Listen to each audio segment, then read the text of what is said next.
વિદ્યાર્થી મિત્રો, ગયા વખતે આપણે વાત કરી હતી સિંહ વિશે આપણે માહિતી મેળવી.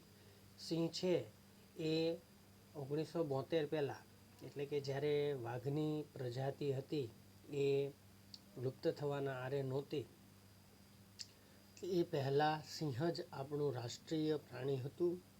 પરંતુ 1972માં કેન્દ્ર સરકાર દ્વારા સિંહની જે લુપ્ત થતી જાતિ હતી એને બચાવવાના ઉદ્દેશ્યથી ભારત સરકાર દ્વારા સિંહને બદલે વાઘને આપણે રાષ્ટ્રીય પ્રાણી તરીકે જાહેર કર્યું. એના વિશે આપણે સિંહ વિશે ગયા લેક્ચરમાં માહિતી મેળવી હતી. એમાં આપણે એવું સમજ્યા હતા કે સિંહ જે છે એ વિશ્વભરમાં, ખાસ કરીને એમાંય તે એશિયાની અંદર ગીરના જંગલોમાં જોવા મળતું આ એક વિશિષ્ટ પ્રાણી છે. અને ગુજરાત સરકારે એને રાજ્ય પ્રાણીનો દરજ્જો પણ આપેલો છે. આ બધી માહિતી આપણે ગયા લેક્ચરમાં મેળવી હતી. હવે આગળ આપણે વાત કરીશું કે ભારતમાં પક્ષીની અનેક પ્રજાતિઓ જેવી કે સારસ, બતક, કોયલ, પોપટ, ઘોરાડ, ચીબરી, કાબર, સમડી, ગીધ, ગરુડ, ઘુવડ વગેરે વસે છે. આપણા ભારત દેશની વિદ્યાર્થી મિત્રો આપણે વાત કરીએ તો આબોહવાની દૃષ્ટિએ હોય, રહેણી કરણીની દૃષ્ટિએ હોય, ખાનપાનની દૃષ્ટિએ હોય, ભાષાની દૃષ્ટિએ હોય કે પછી કોઈ પ્રજાતિની દૃષ્ટિએ હોય, આમ સર્વત્ર ભારત દેશની અંદર જોવા જઈએ તો વિવિધતા જોવા મળે છે. જેમ આપણે અગાઉ ચર્ચા કરી કે પ્રાણી જગતમાં પણ ઘણી બધી વિવિધતા જોવા મળે છે, એવી જ રીતે પક્ષીઓની અંદર પણ આપણા દેશની અંદર ઘણી બધી વિવિધતા જોવા મળે છે. અહીંયા કીધું છે મોર આપણું રાષ્ટ્રીય પક્ષી છે. તમે બધા જાણતા જ હશો કે મોરને આપણે રાષ્ટ્રીય પક્ષી તરીકે જાહેર કરેલું છે. મોરની સુંદરતા, મોરની જે નૃત્ય કરવાની કલા છે, અને એ જ્યારે ચોમાસાની અંદર જે નૃત્ય કરે છે કે મોર કળા કરતો હોય, એ આ મનોહર દૃશ્ય સર્જાતું હોય છે. અને અહીંયા મોરને આપણે રાષ્ટ્રીય પક્ષી તરીકે જાહેર કર્યું છે. રાષ્ટ્રીય પ્રાણી તરીકે વાઘને જાહેર કરેલો છે. આ ઉપરાંત ભારતમાં ગુજરાત, ઓડિશા વગેરે રાજ્યોના સમુદ્ર કિનારે સમુદ્રના કાચબાઓ ઈંડા મૂકવા આવે છે. અગાઉ મેં વાત કરી હતી તમને કે ભારતની પાસે 7,500 કિલોમીટર જેટલો લાંબો દરિયો કિનારો છે. એ દરિયા કિનારામાંથી 1,600 એટલે કે અંદાજે 1,600 કિલોમીટર દરિયો કિનારો માત્ર ગુજરાત ધરાવે છે. ભારતના તમામ રાજ્યોમાં સૌથી વધુ દરિયાઈ સીમા જો કોઈ રાજ્યની હોય તો એ આપણું રાજ્ય ગુજરાત છે. આ પછી અનુક્રમે ઓડિશા રાજ્યની વાત આવે છે.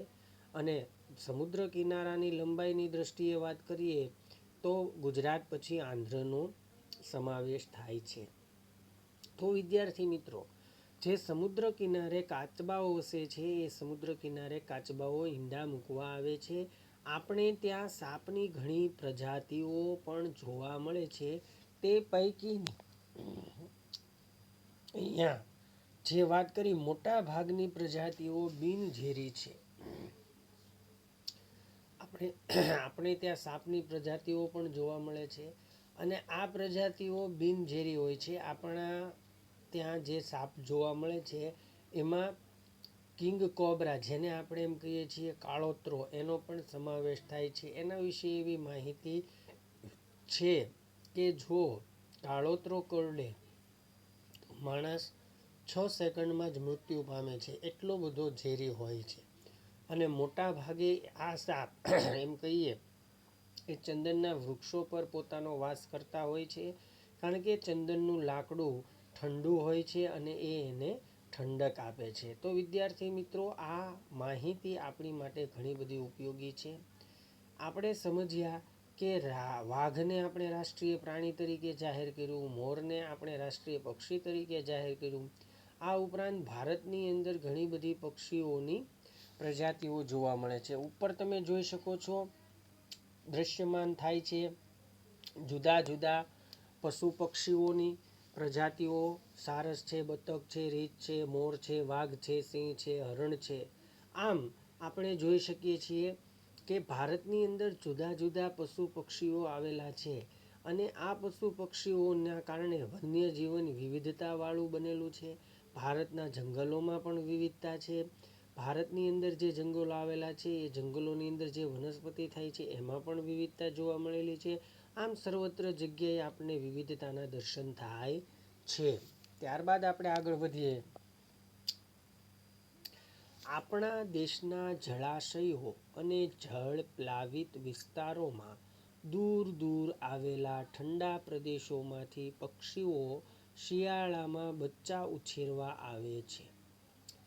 જળ પ્લાવિત ક્ષેત્ર અને જળાશયો, જ્યાં જળનો જથ્થો ઝાઝો હોય અથવા જળ હોય એવો વિસ્તાર હોય, ત્યાં દૂર દૂર આવેલા ઠંડા પ્રદેશોમાંથી પક્ષીઓ શિયાળામાં ખાસ કરીને પોતાના જે બચ્ચા છે એના ઉછેર માટે આવે છે. ગુજરાતનું નળ સરોવર, ખીજડીયા, થોળ, છારીઢંઢ એટલે કચ્છ વગેરે જગ્યાએ શિયાળા દરમિયાન હજારો વિદેશી પક્ષીઓ આવે છે અને શિયાળો પૂરો થતાં તે પોતાના વતનમાં પરત જાય છે. નળ સરોવર છે, ખીજડીયા છે, છારીઢંઢ છે કચ્છની અંદર. એટલે કે અહીંયા જુદી જુદી જગ્યાએ એમ કહી શકાય કે શિયાળા દરમિયાન દેશ વિદેશમાંથી એમ કહી શકાય પક્ષીઓનું એક ટોળું આવે છે, જેનો હેતુ પોતાના બચ્ચાના ઉછેર માટેનો હોય છે. અને જેવી જ શિયાળાની ઋતુ પૂર્ણ થાય એવા એ લોકો પોતાના વતનની વાટ પકડે છે. આવા પક્ષીઓ પ્રવાસી કે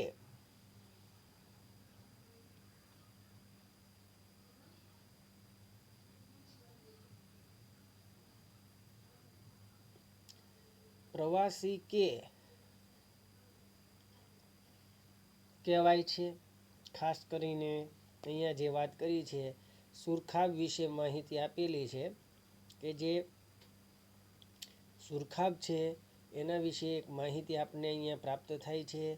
તો આપણે જોઈએ, સુરખાબ એ નળ સરોવર એટલે કે કચ્છની અંદર આવેલું આ સરોવર છે. કચ્છના રણમાં તથા કાદવિયા કે પાણીવાળા ક્ષેત્રોમાં જોવા મળે છે. સુરખાબ ક્યાં જોવા મળે છે? ખાસ કરીને કચ્છની અંદર આવેલું નળ સરોવર અથવા તો જે કાદવ્ય વિસ્તાર અને પાણીવાળો વિસ્તાર હોય ત્યાં જોવા મળે છે. તે લાંબા પગ અને સફેદ ગુલાબી ઝાંયવાળું શરીર ધરાવે છે. સુરખાબની મોટી વિશેષતા એ છે કે એના લાંબા પગ હોય છે અને સફેદ ગુલાબી એનું શરીર હોય છે. ભારતમાં માત્ર કચ્છમાં જ તે માળા કરે છે. ભારતની અંદર આ સુરખાબ કઈ જગ્યાએ પોતાના માળા કરે છે? કચ્છમાં. જમીન પર કીચડવાળી ક્ષારીય માટીમાં નાનો ગોળ ટીંબો બનાવી તેના મથાળે ખાડો કરી તેમાં ઈંડું મૂકે છે.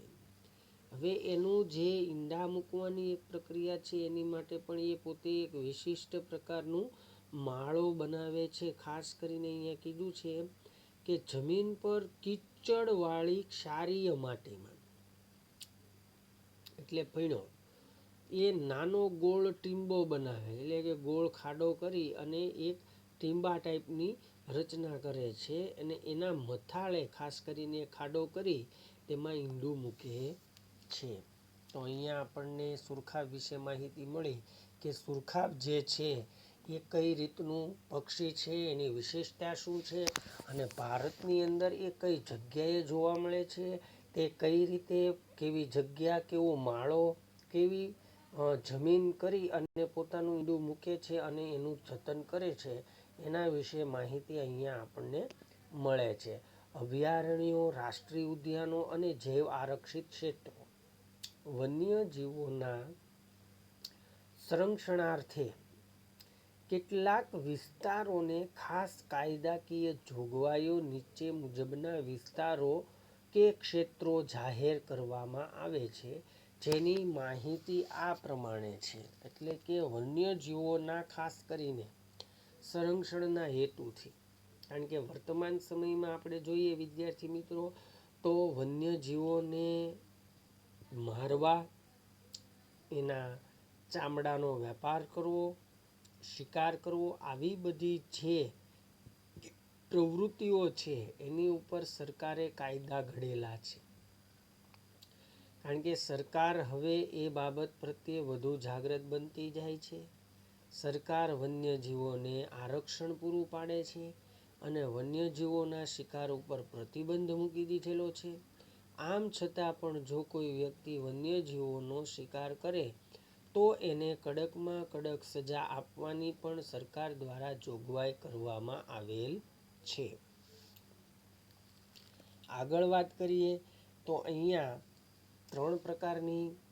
ત્રણ મુદ્દાઓ મૂકેલા છે. એમાં અભયારણ્ય છે, રાષ્ટ્રીય ઉદ્યાન છે અને જૈવ આરક્ષિત ક્ષેત્ર છે. રચના ત્રણેયની કોના કોના દ્વારા થાય છે એ જોઈ લઈએ.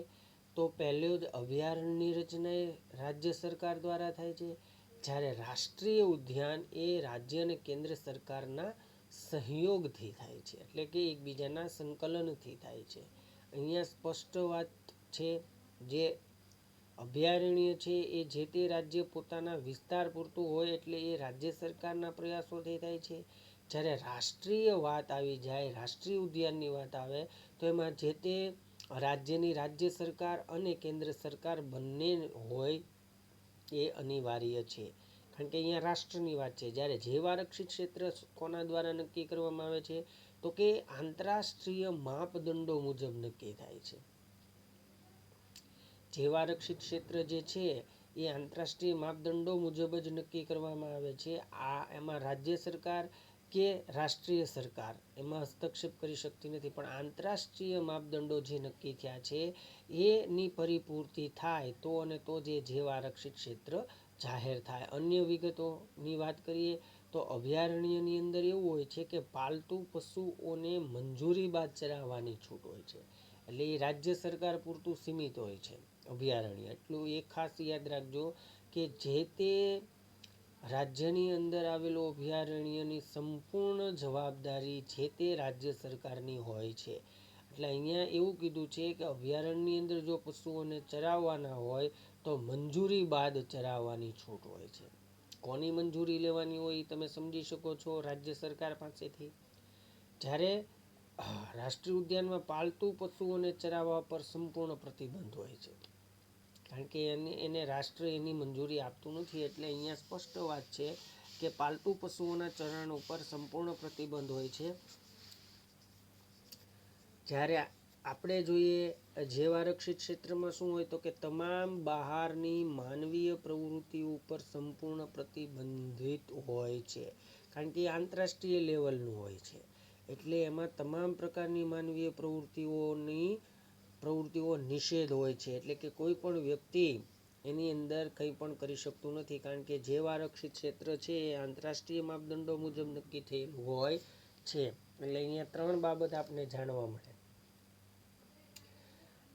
પહેલું અભયારણ્ય છે એમાં મંજૂરી બાદ પાલતુ પશુઓને ચરાણ કરી શકાય છે, જ્યારે રાષ્ટ્રીય ઉદ્યાન છે એમાં સંપૂર્ણપણે પ્રતિબંધ હોય છે અને પાલતુ પશુઓના ચરાવવા ઉપર પ્રતિબંધ હોય છે. અને ત્રીજી કે જે જૈવ આરક્ષિત ક્ષેત્ર છે એમાં તમામ પ્રકારની માનવીય પ્રવૃત્તિઓ બંધ રાખવામાં આવે છે. ત્યારબાદ ઉદાહરણની વાત કરી, બાલારામ અભયારણ્ય, નળ સરોવર પક્ષી અભયારણ્ય. અહીંયા બે ઉદાહરણ આપેલા છે, એક બાલારામ અભયારણ્ય અને નળ સરોવર પક્ષી અભયારણ્ય જે કચ્છમાં આવેલ છે. રાષ્ટ્રીય ઉદ્યાનનું આપણે વાત કરીએ તો ગીર રાષ્ટ્રીય ઉદ્યાન અને વેળાવદર રાષ્ટ્રીય ઉદ્યાન. ગીર રાષ્ટ્રીય ઉદ્યાન આપણે જોઈએ તો ગીરમાં આવેલું છે, અને વેળાવદર જે કાળિયાર માટેનું છે એ આપણા ભાવનગર પાસે આવેલ છે. અને ત્રીજું અહીંયા જૈવ આરક્ષિત ક્ષેત્રની વાત કરીએ તો કચ્છ રણનું આંશિક ક્ષેત્ર અને નીલગિરીનું ક્ષેત્ર જે દક્ષિણ ભારતમાં આવેલ છે. તો આ વિદ્યાર્થી મિત્રો અહીંયા જુદી જુદી જે પ્રતિબંધિત અવસ્થા દર્શાવવામાં આવેલી છે એ અભયારણ્યને પણ સ્પર્શે છે, રાષ્ટ્રીય ઉદ્યાનને પણ સ્પર્શે છે અને જૈવ આરક્ષિત ક્ષેત્રને પણ સ્પર્શે છે. હવે વાત કરીએ જંગલો અને વન્યજીવોની સુરક્ષા આપણા સહુની જવાબદારી છે.